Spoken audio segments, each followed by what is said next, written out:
Hello, hello, and welcome back to Retrieving Sanity with your podcast host Keegan. And this is your podcast for all mental health, addiction, recovery issues, and topics. And today we have a very special guest, and her name is Elizabeth Kipp. Thank you so much, Keegan. It's great to be here. I'll just give you a brief introduction. Okay. I'm a stress management and historical trauma specialist, trauma trained and yoga informed addiction recovery coach, ancestral clearing teacher, and yoga instructor, certified yoga teacher.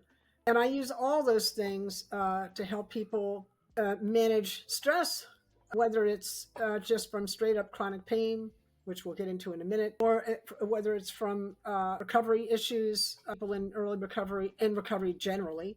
I work with people. I don't work with a lot of. I don't tend to work with people that are on medication unless it's benzos and they're trying to find their way out, because I know the way, but I'm not a doctor, so it would be under medical supervision. I'd be a coach in that space, that kind of thing. Yeah. Oh, okay. So that's what I do. I'm in long-term recovery. I just hit my 11-year mark, September 15th. 2013 was my clean date.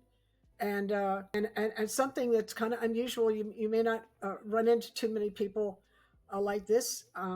I had an accident when I was 14. I fell off a horse and landed on a rock and broke my fifth lumbar in two, which split front to back, and it pulled the leg nerves with it. Ouch.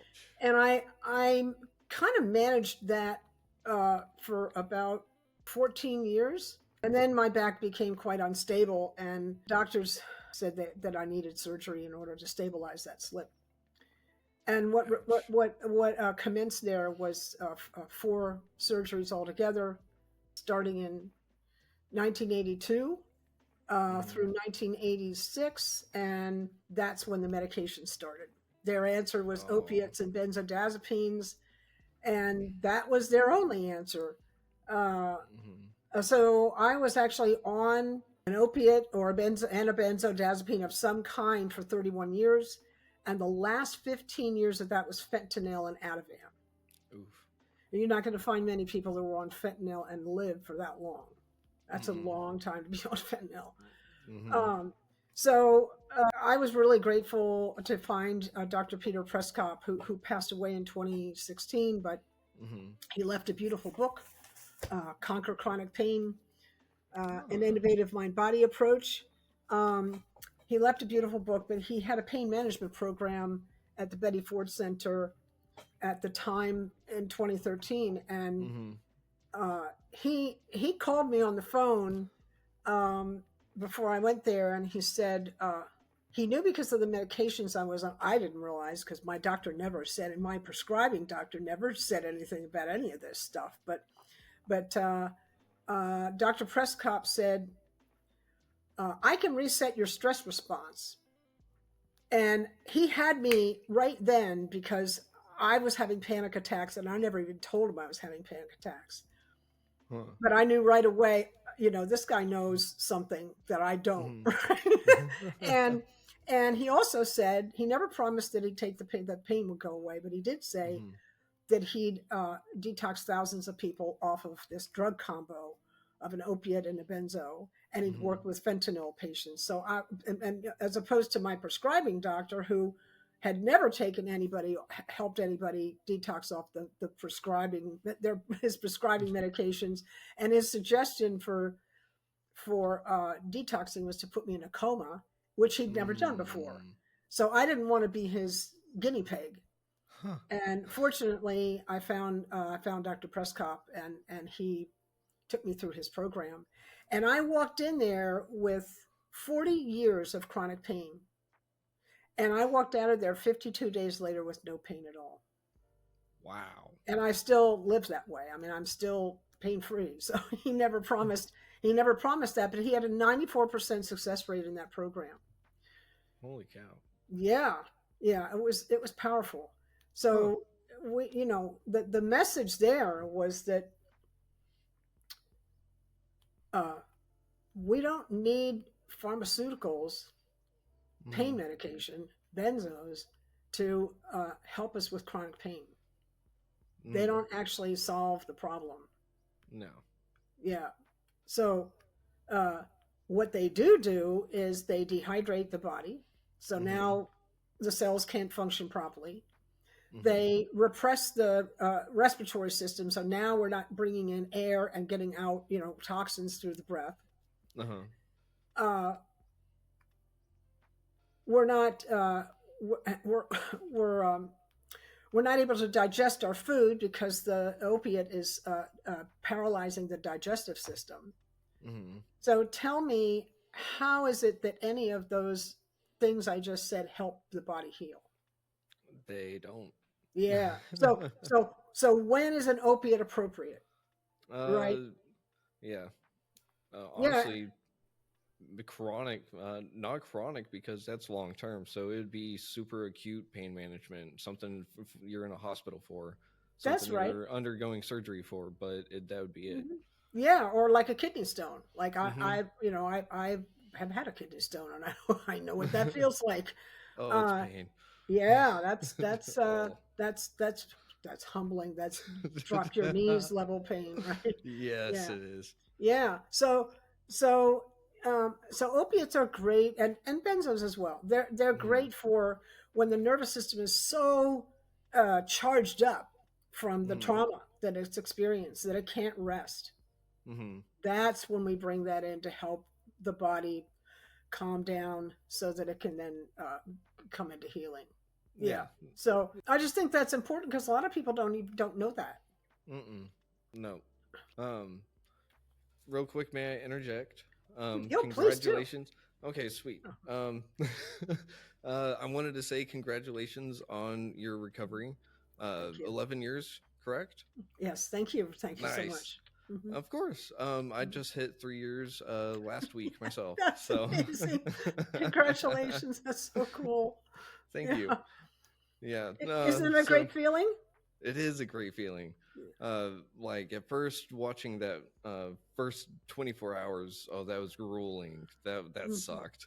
Mm-hmm. The first 3 days after that, also grueling. That sucked. And then just watching the days stack up after that was nice and refreshing. Then I can only imagine 11 years because what I've gone through with 3 years, like, Mm-hmm. ooh, man, Mm-hmm. high respect. High respect. Oh, Thank you.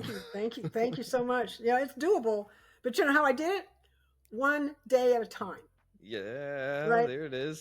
And sometimes one breath at a time.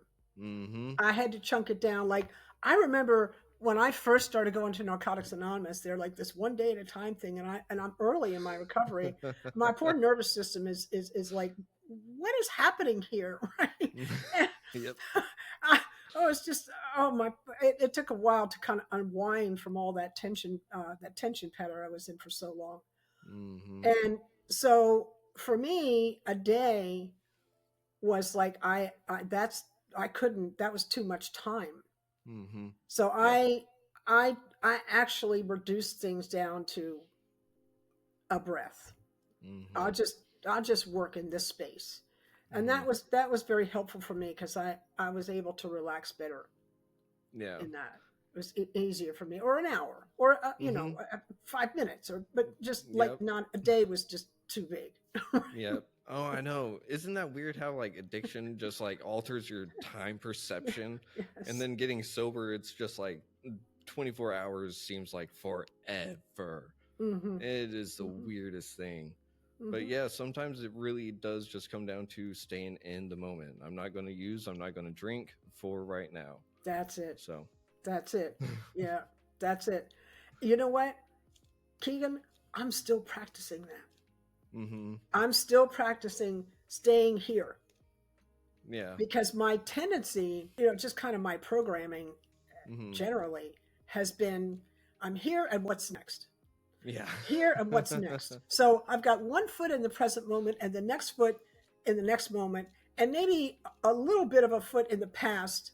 So I'm kind of not actually comparing this moment and the next moment to the last moment, you know. mm-hmm. So I'm not Yep. quite here, and I'm so that's my pattern.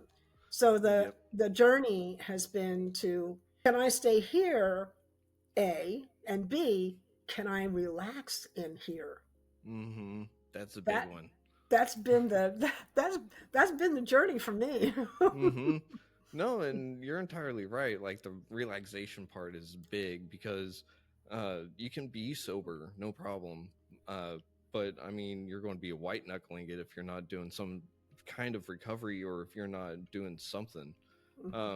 And I like how you said being in the future and back in the past a little bit, because I always like to Mhm. say that living in the future is my anxiety and living in the past is my depression. There you And go. Or the other way. It can be you yeah. can switch those. That Yep. but you're right. Where that's the from the ego point of view, Mm-hmm. um, this is why it's a practice for us because the ego, if you think about it, its job is to keep us safe. Mm-hmm. That's its job. Yep. But it just has a really it can be very neurotic about how it goes about it. Mm-hmm. And so it's the thing that's checking the past and pitching the future, and it just can't abide the present moment. It just does Mm-hmm. not do well there. So there's a lot of protest, right? When we're here and we're just staying here and we're here and the mind comes in and what, well, we got to do this, or we got to do that, or Mm-hmm. what about that? And it's just, yeah. So the Mm-hmm. journey really in recovery, and I was so grateful that to know that there were tools, because Mm-hmm. I, until I learned about the tools of recovery and Dr. Prescott's program, Mm-hmm. I got by on my wits Huh. for Wow. years. And then I found out there were tools, and I was like, this is great. I even had a meditation practice, Huh. but Nice. I didn't really know how to apply it. I had a long meditation practice since like the mid 70s, Mm-hmm. but I didn't really know how to apply it except to deal with my actual physical pain. I knew Mm. how to stay present with it to kind of find some relaxation in that moment Mm-hmm. when I was having all of that. But Yeah.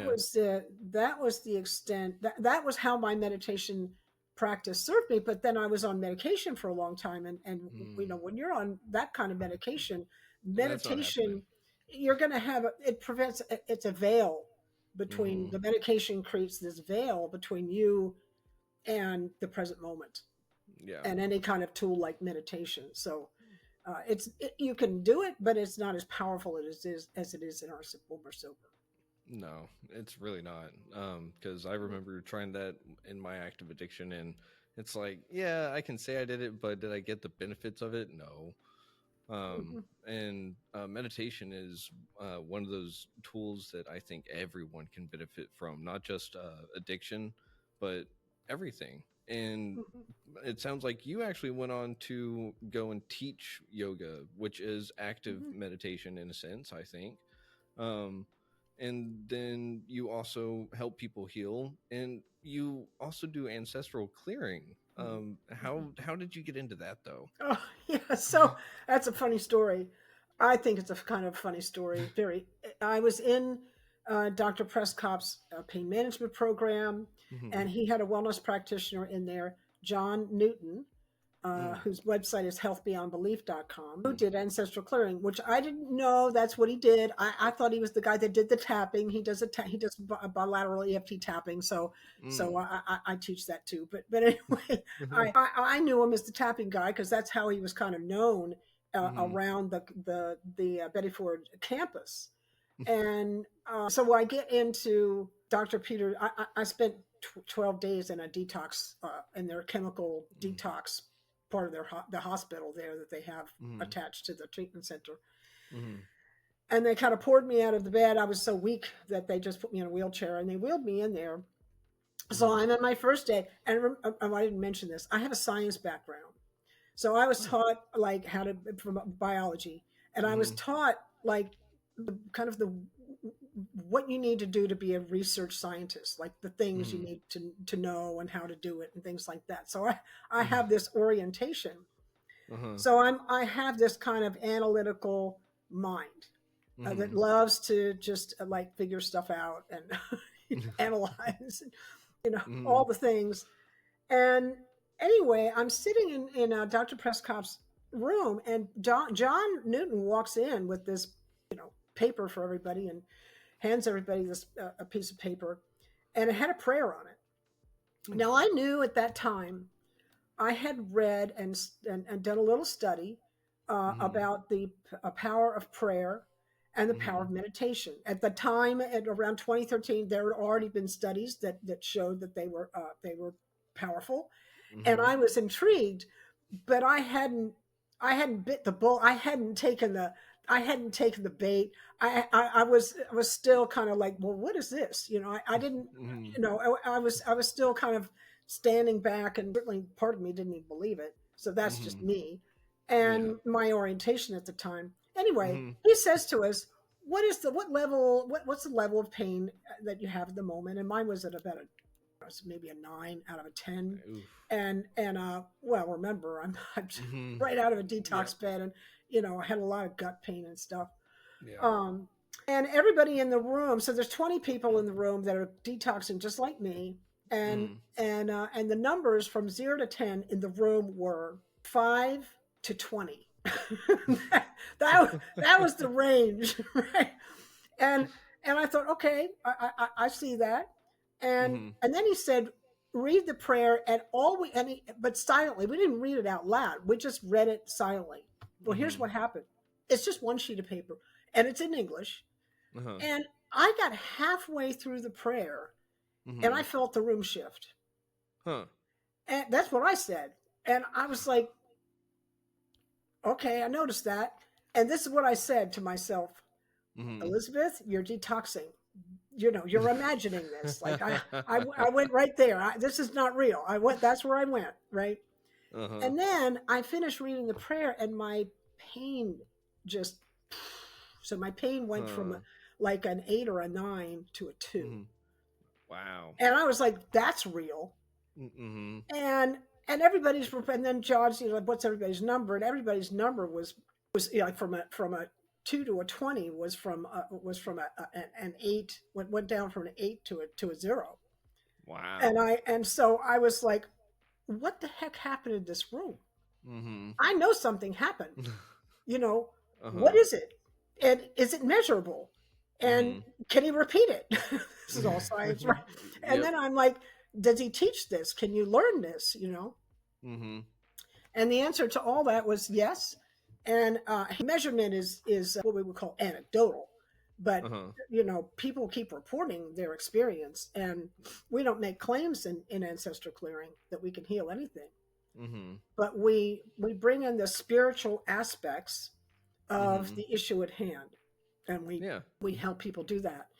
And so anyway, I was like, I took the first training out of treatment because I was just like, I'm sold. That's what I'm doing, and I've been doing it. I've been doing it now for a little over 10 years. Holy Somewhere on the cow. planet, almost every day. Yeah. Huh. So yeah, it's powerful. Hmm. Yeah. That is awesome.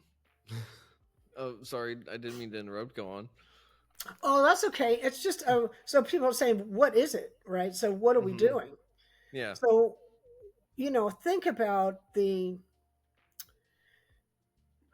think about you can think about it in Newtonian terms, or you can think about it in quantum terms, right? Hmm. You can think about the genetics, the epigenetics, really, of the energy, the tendencies of our grandparents and their grandparents and our parents, and that information passing to us Hmm. as kind of evolution's best guess about, you're going to need this in order to live in the environment you're born into. Hmm. So that's the beautiful thing the about the genetic kind of system, is the epigenetics, or these switches that turn on and off depending on what's happening in the environment. So Huh. you have this beautiful flexible model that, Uh-huh. in terms of the organism, that can shift from one generation to another. And anyway, so we get information from our ancestors. Hmm. You're going to need this. For instance, like, one of the things that was in my mother's side from my grandfather Hmm. was bipolar disorder, and Mm. my my mother and her three half brothers all had bipolar disorder, but my Uh-huh. brother and I didn't. Huh. So isn't that Interesting. interesting? Yeah. And we could get into a whole thing about that, but I won't. I'll just say like something was going on and we Mhm. didn't get it, but they did, and maybe there was something about their environment that was different than ours. Mhm. Yeah. Just as an example. So that's Mhm. kind of the Newtonian way. Now we look at quantum physics. The quantum physicists tell us that we can access the past, present, and future all through the present moment. Mhm. It's all here in the now, all of it. Mhm. Because I was like, how does this work? How is ancestral clearing? I need to understand how it works. That's just my analytical mind, just Mhm. chewing on a problem until it solves the problem. That's what it does. Uh-huh. And I realized, oh, because we're accessing the present moment, that's why we can access the whole lineage. We can access Hmm. the present, the past, and we through the present we can access the past. And you can even uh, from the quantum physics point of view, you can even affect the future. Now, I can't make any claims like that because the science hasn't been done on this particular modality. Mhm. But there have been quantum physicists say that because they've done the science, they've done the studies Mhm. on from the things that make them able to say that they've done the studies. And I'm not a good enough physicist to be with the math to be able Uh-huh. to like follow all that, but Mhm. I'm enough to understand the basic premise. So we're using the present moment to access our past. Mhm. And the other thing we do is we bring in source, creator, higher power, whatever you want to call the thing that made all this. Mhm. We ask it to come in and help us release that which no longer serves us. So we're putting ourselves in a please help me situation, Mhm. and we're open to releasing. Right, Huh. we're open to releasing that which no longer serves us. So that's kind of the premise of it. Mhm. Anyway, That's awesome. So, whenever your ancestors pass down something that's unwanted, how would you say you recognize that for someone? okay. So I would I would rephrase that slightly and Okay. say unresolved. Ooh, okay. Right. So, and I'll give you an example, Okay. and maybe you can give me an example back from your family. So, when Okay. I was four, because Mhm. I distinctly remember it. 4 years old was a big year for me. A lot of things happened.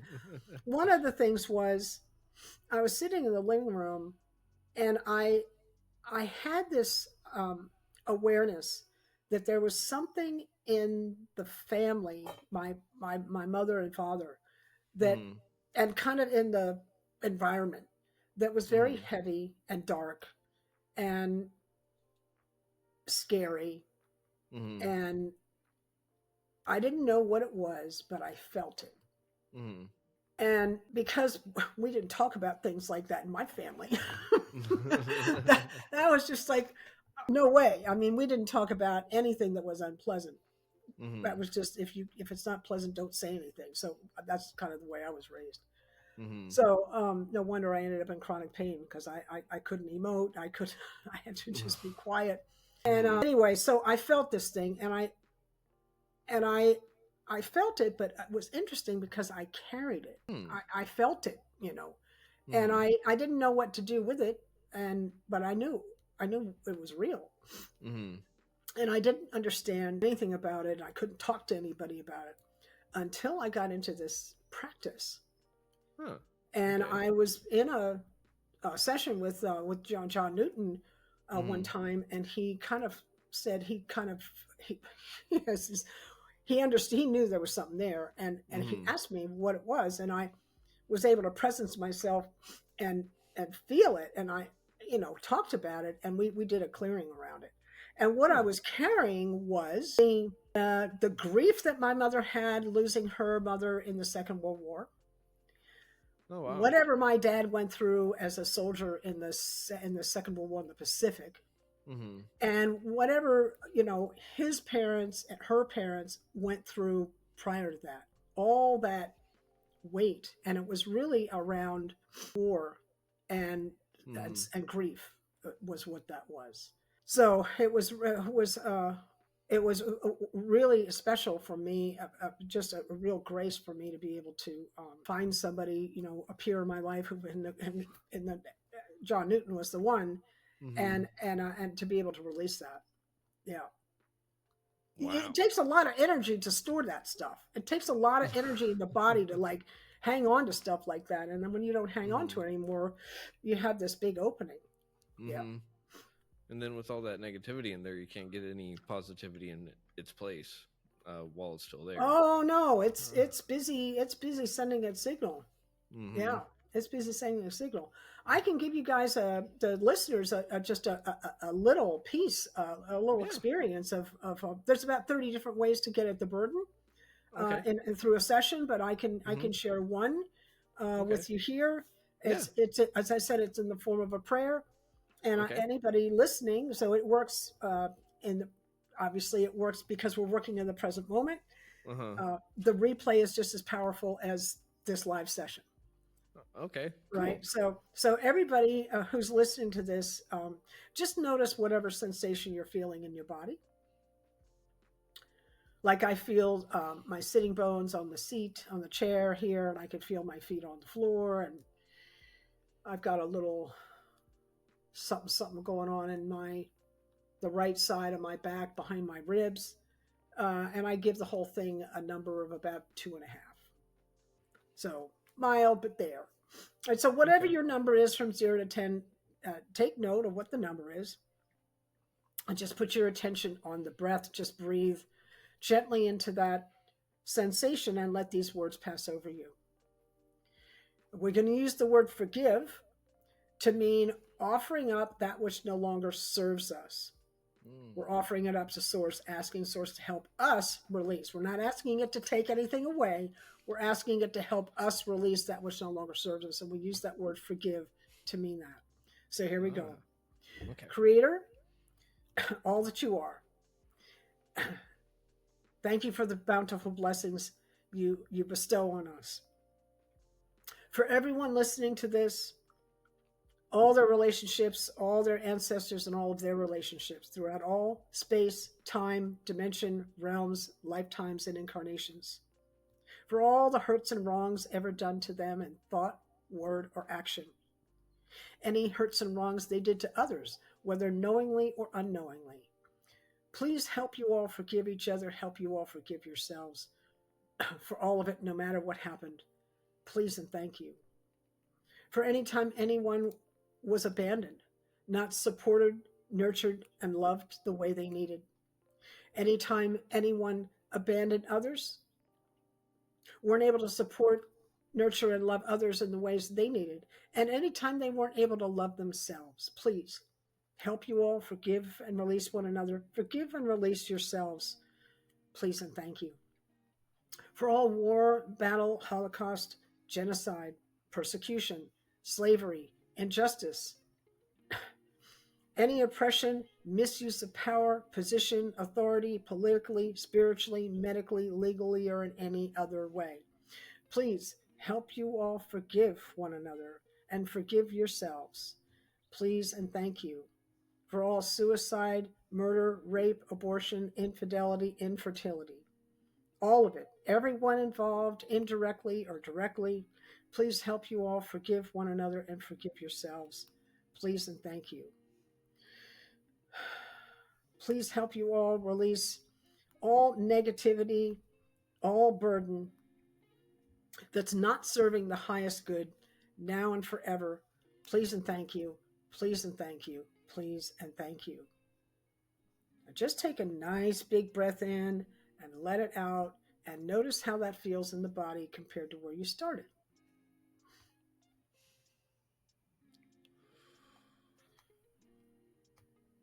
Oh yeah. Wow. Yeah. Huh. Wow. Yeah. And my poor science That's mind wants to know what's the mechanism. uh-huh. That's so funny. But that's everybody, that's our response. Everybody feels that. Uh-huh. You That is know, crazy. Yeah, because the thing is that we come in with the burden. So Mm-hmm. we're used to carrying it. Mm-hmm. And we don't even know we're carrying it until we don't carry it anymore. Huh. And Yeah. that's what this reveals to us. Yeah, Huh. It's kind of like the you don't know what you don't know until you know what you didn't exactly. Yeah, know. that's right. That's right. Yeah. Wow. Mhm. Yeah, I was having like some back pain all day because I drive for work a whole bunch, right? Hmm. And so I was having some back pain, and as you were saying that, I just felt it just kind of like, whew. And now it's like, huh, that is very, very cool. So anyone listening to that, you can always find this episode at retrievingsanity.com. Yeah, uh, around the 30-minute mark. It's awesome. around there. Awesome. But that was really cool. Thank you for sharing that. Oh, you're welcome. Yeah, I always like to give people a taste of like, what the heck is Elizabeth talking about? She's talking around this thing. What is it? So it's always good to give people an experience of it, Hmm. so that because that's real. Now, let me tell you what I did last week, Okay. which was amazing. We have sound healers in town Hmm. that they play the gong. I played the gong myself, but I wasn't Friday night. I wasn't doing that. They play the gong and like all kinds of drums and Hmm. crystal bowls and shakers and kochi chimes and all kinds of different instruments and singing and stuff and Hmm. and they a group of them got together and formed what's called the Sacred Society, the Society for Sacred Listening. Huh. And so what and they asked me to come in and join the group. It's a group of 8 or more, Mm. depending on how many people are there for the day or the evening or Uh-huh. for the event. And they asked me to come in and run silent ancestral clearing prayers under the sound Hmm. as part of the sacred listening experience. And I did that last Friday. We had our first public event. It was amazing. It was amazing. Wow. So it's yeah, it's a very, and I live in Lawrence, Kansas. Uh-huh. So we're home to the oldest and largest indigenous university here. Oh, cool. And when I do live ancestral clearing events around the Kansas City area, Mm-hmm. it's very interesting how many people come in that are that come into these events that are this combination of European, African American, and indigenous. Mm-hmm. It's amazing, and imagine the burden that they carry, Mm-hmm. right? And we call when we get like somebody who's got indigenous and European in their ancestry. Mm-hmm. In this practice, we call that conflicting DNA, Oh, yeah. right? So we Mm-hmm. we Mm-hmm. clear for that stuff. Yeah, we clear for that. Just as an example. Yeah. Yeah. Yeah, it Huh. could be pretty powerful. So you can imagine running silent prayers just kind of in consciousness in a place like this on the planet where there's Mm-hmm. been so much strife and so forth. Like Mm-hmm. this is a place where the Civil War was, there was a lot of that here too. So there's a lot, Mm-hmm. and it's kind of interesting to just sit in this space of oneness and see what drops in terms of what needs to be cleared. Yeah, that's amazing. Huh. Yeah. That would have been really interesting. Yeah. Like, wow. And yeah, it's super fascinating is a word that it's measurable. That and I love that you actually led with that because a lot of people hearing about this kind of stuff at first just go like, yeah, whatever. Yeah. But whenever you say, but science has it, people's ears tend to perk up a little bit. And this is one of those things that I think a lot of people would benefit from knowing, because it's not something you do just one time, if I'm not mistaken, correct? Yeah, that's true. I mean, I've been in the practice, as I said, as a practitioner for a little over 10 years. Hmm. But I'm also in the practice myself John Newton has like a monthly program once a week. He Mm-hmm. does a clearing thing, and he has a free call once a month that everybody can jump up on his website healthbeyondbelief.com and check out his free call, and then you can get a sense of how he does the work. And then he's got an advanced twice a month, and I'm at those, so Oh wow. I'm in the work as a practitioner, but I'm in the Mm-hmm. work as a as someone who's actually doing the work, right? In Mm-hmm. terms of my own clearing my own stuff, and we Mm-hmm. carry a lot. We carry a lot. So Yeah. yeah, and even as Uh. a practitioner, when I do the work, I feel like I get cleared. Mm-hmm. If I'm clearing for a client who and we have stuff that's in common, we both get cleared, right? Oh wow. Yeah, That's awesome. yeah. Because I was just about to make the analogy, like the dentist has to have another dentist to do the dental work, right? Uh, but I mean, if it works while you're helping Oh, out others, oh, you, yeah. So let's be very careful here. I love that you said that because it gives me an opening to clarify. okay, go for it. So, yes, I'm a practitioner of ancestral clearing, Mm-hmm. but I'm not doing the healing. Mm-hmm. Source is doing the healing. Oh yes. And the power of the practice is in the present moment and in the client being open to release. Hmm. And when we put a prayer out to source and say, please help me release that which no longer serves, we're going to get an answer. Ah. Yeah, yeah. So source is doing the work.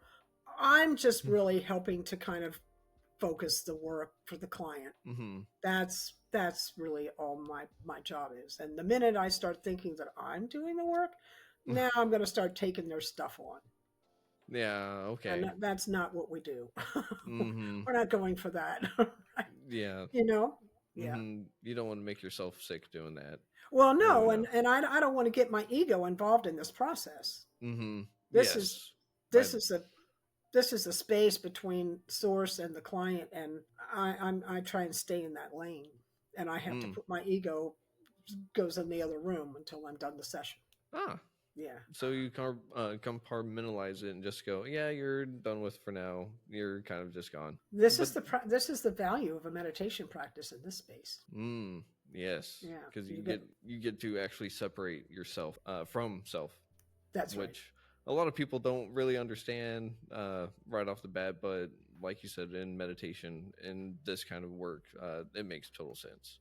Sure, Um, sure. So the easy way to kind of understand what we're talking about in meditation, the mhm, way I would say it, see if it rings true for you, okay. is that I'm having a conversation with you, Hmm. and there's a part of me that's witnessing me having a conversation with you. Yeah. And who is the one that's witnessing? That's the Uh. true self.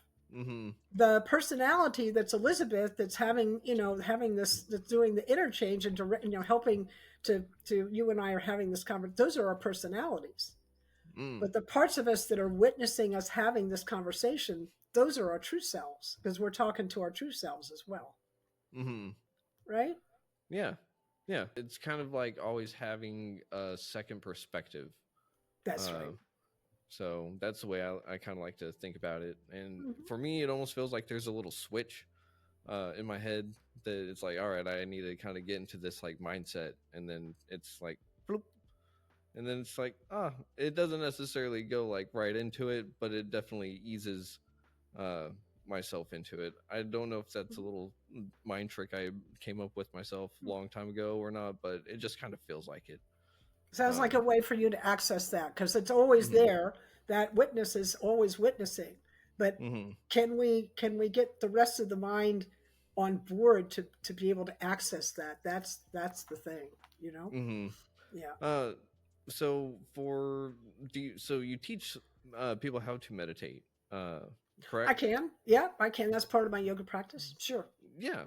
So what would be one of those things that you've had most people hit a roadblock on? Like not being able to step outside of themselves per se.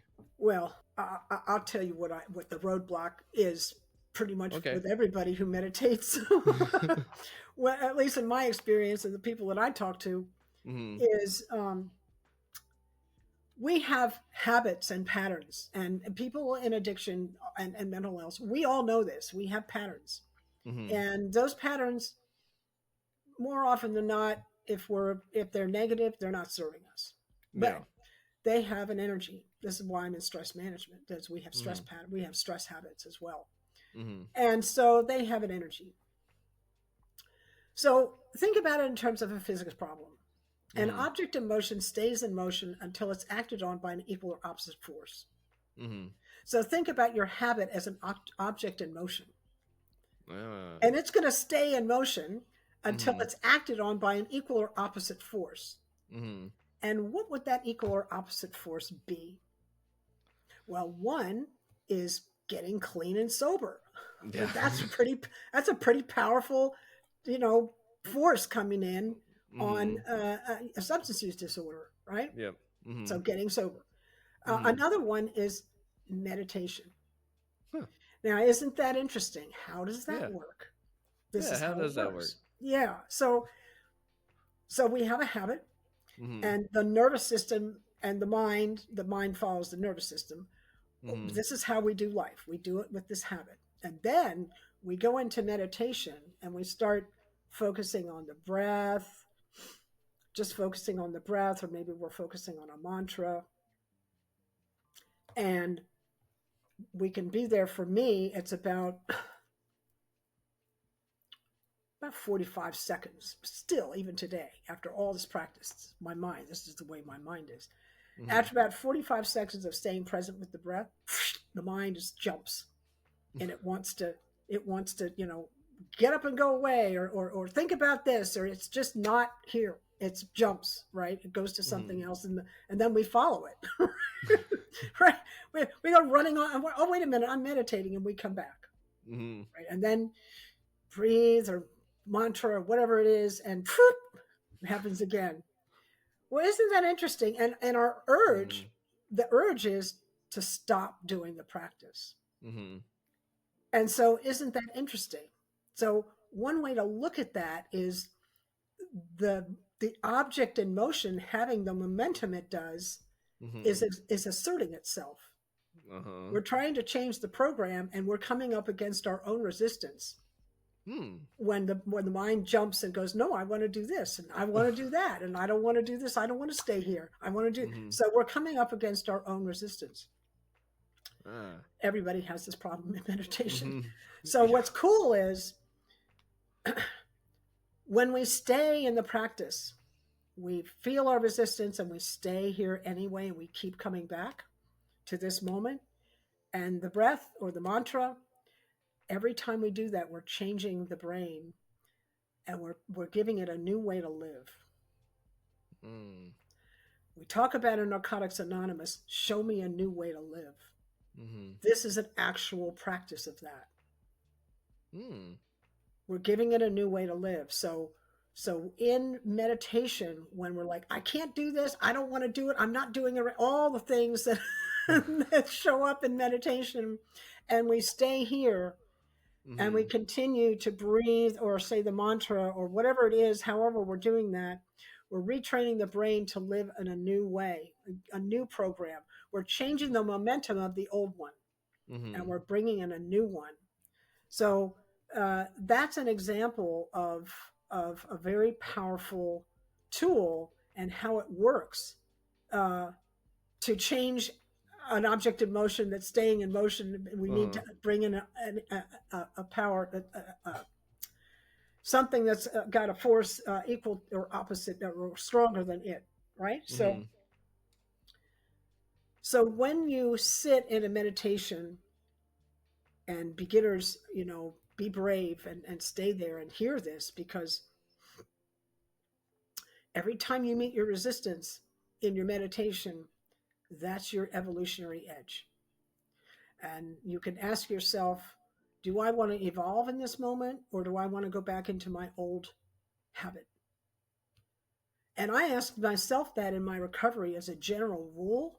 This thing that I'm doing, whatever it is, this thing that I'm doing, like talking to you right now, is this helping me to find a new way to live? Or is it helping me? Am I referencing the old addictive programs, Mm.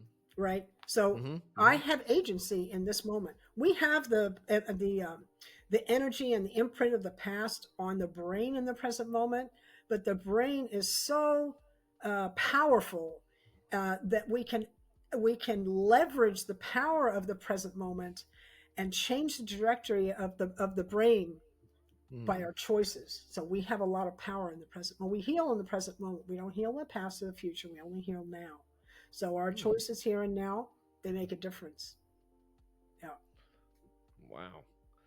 Okay, that is a very uh interesting idea about every time your mind is going to hop away, that's your evolutionary edge. That is really cool. I'm going to have to take that with me. Awesome. So There it is. because All yours.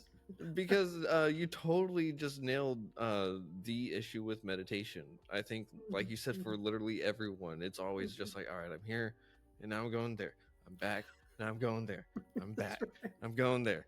And it just never, like, eventually it seems to, like, there's moments where it gets longer in between those, but That's right. and it feels good whenever it gets there, but it always, there's just something that's like, oh hey, by the way, look over here, and you're like, huh? Oh Mhm. no.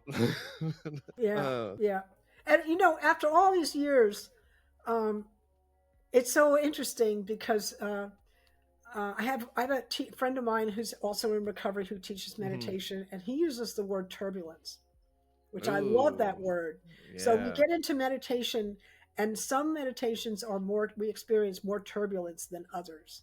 So the Hmm. mind is more active in some and than others. And I'll tell you, boy, when spring comes, early spring comes, something happens to my meditation practice pretty much on a regular basis. I don't Hmm. ever know what day it's going to be, but it gets very active and kind of frenetic, and the turbulence is pretty epic. And I'm Huh. just kind of like, okay, here we are again. And the key there is not to judge the moment and call myself bad, Hmm. which was was a tendency. So I'm Hmm. not. There's nothing wrong with me. Better just to get curious. Oh, well, look at that, and go back to the breath. Yeah. Right? Then no beating yourself up. It's just the nature of the mind. It's just part of what it does. Hmm. And the more I have, so there's that issue, and Uh-huh. my meditation practice is so helpful because um, I feel like I'm a lot more productive during the day, Hmm. but I don't have any more time. I just use it more efficiently, Hmm. and also when stuff happens in my life, I can come back to center more quickly. Hmm. Right now, I have a Hmm. breath Hmm. practice, so I know how to kind of leverage the breath, and that's part of my meditation practice. But um, it's one of the things that I teach in stress management Hmm. is how to leverage the power of the breath to really keep you steady. Yeah, and here we are on eclipse day and new moon time, and this is a kind of a volatile period. What do you think I did today? Long meditation. Oh man, I wish I had been able to do that, but yeah, you're right.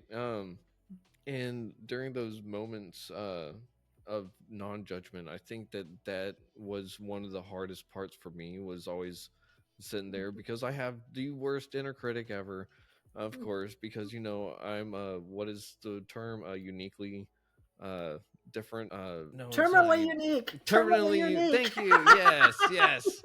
um so everything of my own is the worst. No one understands, but no, you just nailed everything, and then some. But that, it just means that whenever those moments pop up, I can't get mad at myself.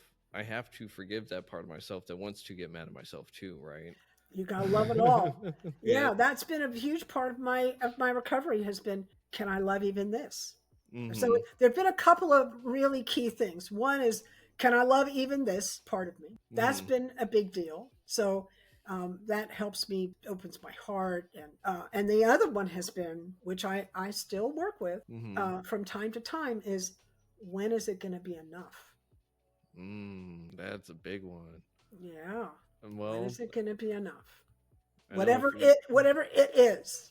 I was about to say, I know for me, one is too many and a thousand is never enough. So, Well, there's Yeah. that in terms of, you know, substance Mhm. of choice and that kind of thing, behavior of choice.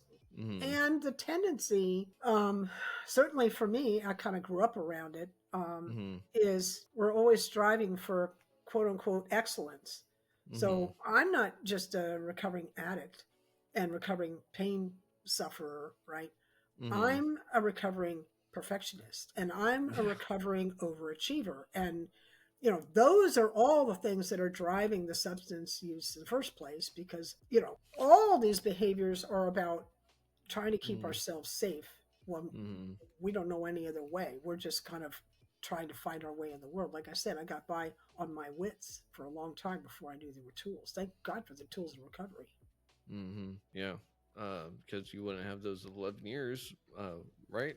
Or you had blow me away that you do all this and you still go and help people because you're living step 12, essentially. I am. And let me tell you how I do that. Okay. Let me tell you how I do that because that's people kind of go, "Oh, wow, what are you doing? You know, how do you do that?" Mhm. This is how I do that. I try to divide my day into three parts, each 8 hours, 8 hours Okay. apiece. Mhm. 8 hours in bed. I don't always sleep for eight Mhm. hours, but if I'm not asleep, I'm in meditation. Mhm. So I just, you know, start running a prompt mantra in my brain Yeah. and I'll go back to sleep. Or I'm just going to meditate. I've actually spent nights just meditating all night. That happens sometimes. Not often. Uh-huh. Not so much anymore, but it did for a while. Mhm. So 8 hours in bed, 8 hours at work, and 8 hours on my recovery. Mhm. Hopefully, my recovery, my work is part of my recovery. But what I mean by the 8 hours is part of my recovery, you know, my chores, my cooking, my service work, going to meetings, all that stuff is in that 8 hours. And then my job, my website, my clients, my, you know, all that kind of stuff associated with the business, 8 hours. Mhm. So I try and break the day up like that because if I don't give myself enough time to sleep and enough and spend enough time on my own recovery, I'm Mhm. not good to anybody. Yeah. Yep. But I think that being able to do that consciously and with the beautiful practices that I have been gifted with, I Mhm. think those are the things that allow me to do as much as I do. Yeah. Yeah. And that's really awesome. Because I think a lot of people that get into recovery, especially early recovery, a lot of people strive to work a step 12, or something. A lot of people that I've met, and I think that that just speaks to the hearts of the addicts and stuff. Is that uh, the addict is grossly misunderstood. Yes, I would say that for sure. Yep. Yeah. And like you said, all the substance was actually a symptom of what was wrong. Sure. And what we thought, I know for myself, was that it was the solution to the problem until it became the problem. And then I know one way to solve problems, and it just means I didn't have enough of whatever it was. And so the cycle just continued. Sure. Um, Yeah. Dr. Gabor Mate says, who's a trauma specialist, and he's mm-hmm, great at it. He's very wise in the recovery in the addiction space. mm-hmm, Um, he says, "Don't ask why the addiction, ask why the pain." mm-hmm, So every person that I know in recovery, and you know, 11 years worth, that's a lot of rooms in and out of rooms, you mm-hmm, know, on a regular basis. mm-hmm, Um, Everyone I know in recovery was a chronic pain sufferer first. We'll define chronic pain in just a moment. And before mm-hmm, they were a chronic pain sufferer, they had unresolved trauma. mm-hmm, So we're trying to solve a problem in trauma where we've had a wound that hasn't healed and we're defensive and we're disconnected from one another. You know, addiction is this disease of connection, disconnection, mm-hmm, right? So mm-hmm, trauma disconnects us from ourselves and others. mm-hmm, So this is where it starts, right? And it mm-hmm. develops into a chronic pain problem. And chronic pain is any pain that's felt 15 days out of 30 for 3 months or more is chronic. Mm, Any pain, physical, mental, emotional, spiritual, financial, any of it, it all sends the same signal to the brain: it hurts. mm, So the brain can't tell the difference between a broken bone and a broken heart. mm-hmm. Yeah. Yeah. And Yeah. there's a whole kind of physiology that happens between that changes from acute pain to chronic pain. There's Mm-hmm. like a whole physiology, and it changes the brain. And now we're Mm-hmm. like, I got to fix this thing, and nobody knows how. And the quickest thing is like alcohol's in every practically every corner of every town. Like Literally. it's, and sugar, right, which Mm-hmm. is alcohol, and then Yep. drugs are easily available now. So there are all kinds of substances that we can. There's gambling, right? Mm-hmm. There's all kinds of things we can do to try and cope with the pain that are readily available, and we tend to take the thing that's most available to us, Mm-hmm. right? Yep. Because that's the best we know. Mm-hmm. Yep. That's very true. Um, so I do really hate to say this. We are at the end of the episode. Um, so here on Retrieving Sanity, I do like to get people back on for second, third episodes, so on. And you have one heck of a story, and we didn't even get close to all of it. Um, and so my question is, could we expect to see you back on the show? Oh, I'd Uh, love that. I'd love to have another conversation with you. Really, it's okay, fun. sweet. This is one of my favorite topics is recovery. Like, Yeah. we ought to have a whole thing on relapse, right? Yes. Like Oh, how yeah. to deal with that. Like what's that Mm-hmm. all about, and what happens, and how do we, Mm-hmm. what do we do to manage that and all that? Yeah, I'd be happy to come back. Thank you for the invitation. Sweet. Of course. Because, again, you have so much knowledge with 11 years in recovery and being a stress management. And we also need to kind of touch on the historical trauma because that was really interesting. I haven't really explored that. But I can't thank you enough for being on and offering that prayer. That was amazing. And your perspective on everything, just superb. I love it. Well, thank you so much, Keegan. It was my pleasure, and I appreciate the invitation. Of course. And real quick, what shout outs do you got to people, your social medias, your websites, anything like that? Oh, yeah, you can find me at my website, which is my name with a hyphen between the first and last name, Elizabeth, with a dash, and then kipp.com, Kipp.com. And you can find me on social media. I'm not on TikTok, but I'm on Facebook and Instagram and LinkedIn, and you can find me there. Or you Okay. can hit me up at my website. Yep, it's fine. Awesome. And for anyone looking for those links, they'll be on retrievingsanity.com underneath the guest tabs with Elizabeth Kipp's picture. And we will see her in the near future. So, thank you all for tuning in, and we shall see y'all next week. Thank you again, Elizabeth. Right. And stopping recording now.